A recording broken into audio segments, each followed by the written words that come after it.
feeling about everything? I feel good, yeah.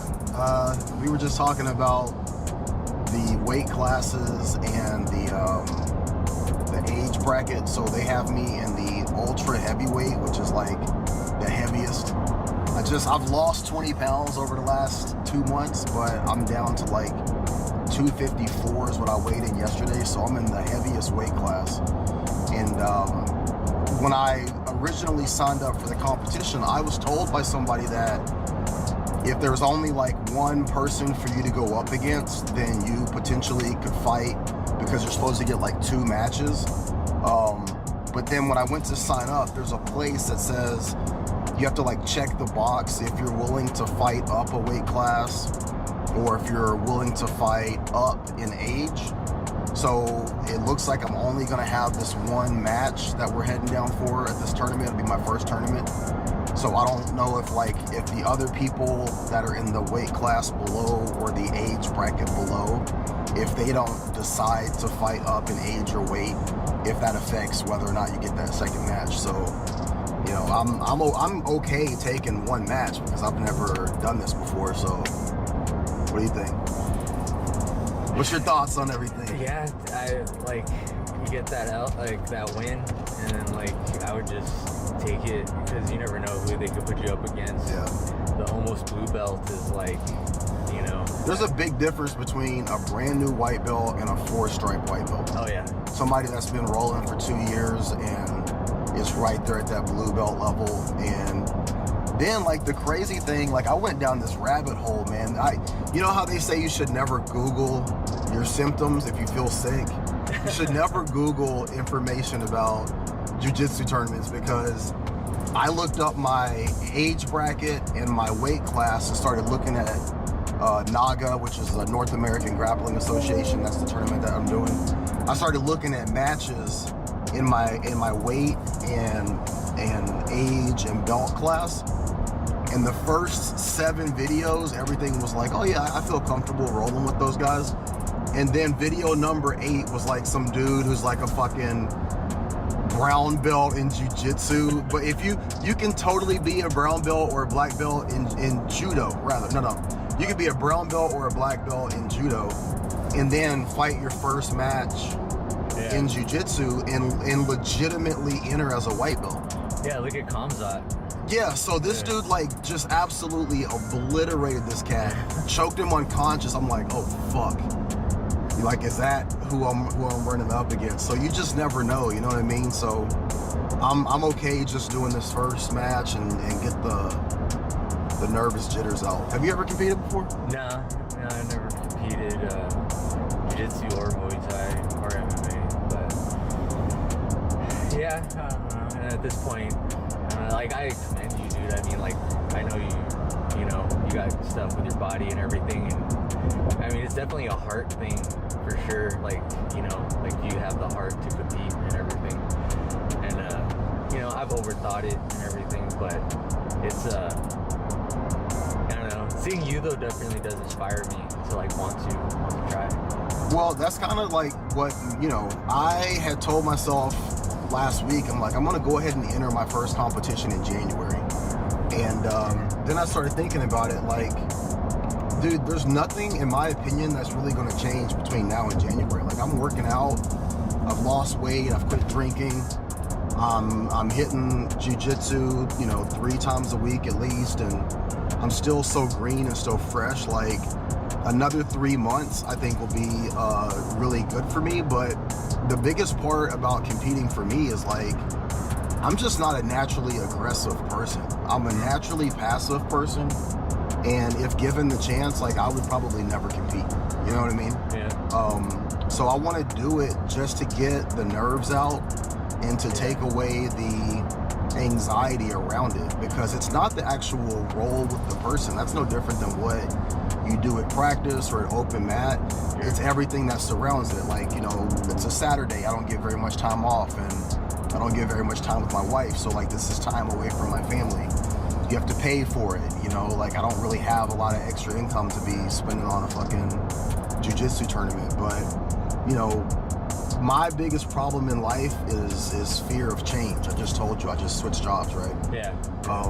And as a man, dude, you gotta just get past that shit. And what's like really crazy to me about this whole jiu-jitsu experience is that when you're a kid, everything is positive. Like everybody's like, oh my God, you're starting a new sport, and everybody wants to support it.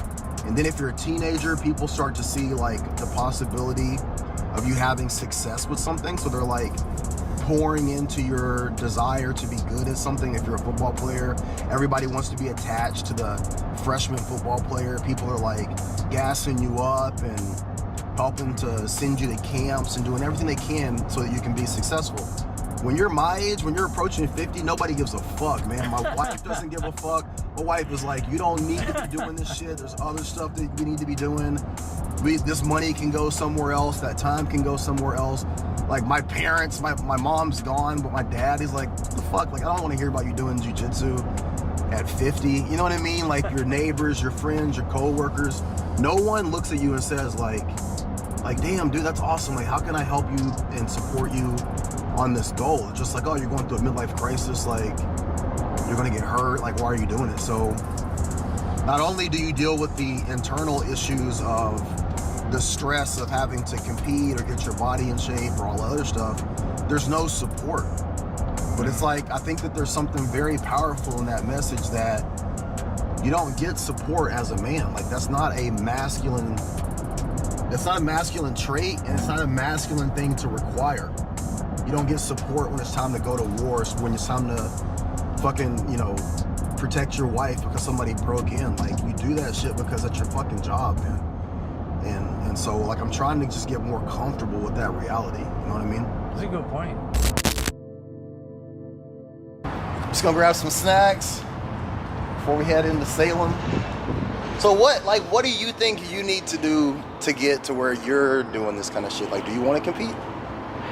It's not high on the list, but like, yeah, like, I think I'm gonna do that. It's like natural, but like with Muay Thai, which is like my, that's my thing. Yeah. It's like brutal, dude. You catch an elbow in the face, you're done, dude. Yeah. So like, yeah, there ain't no hugging in Muay Thai.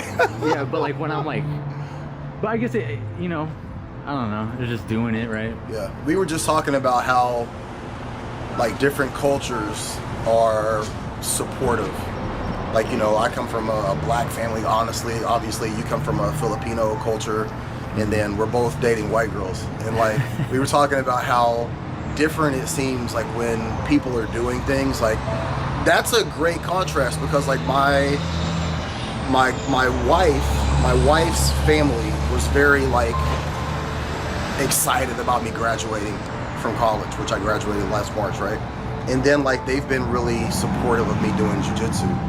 Like, do you feel like what do you think about like the support aspect of doing this kind of stuff when we're older? Yeah, I mean like as a man, like we don't really get a whole lot of support. I mean, we talked about it, recently. Like it's the contrast is crazy. My dad doesn't really like to get emotional or anything, and like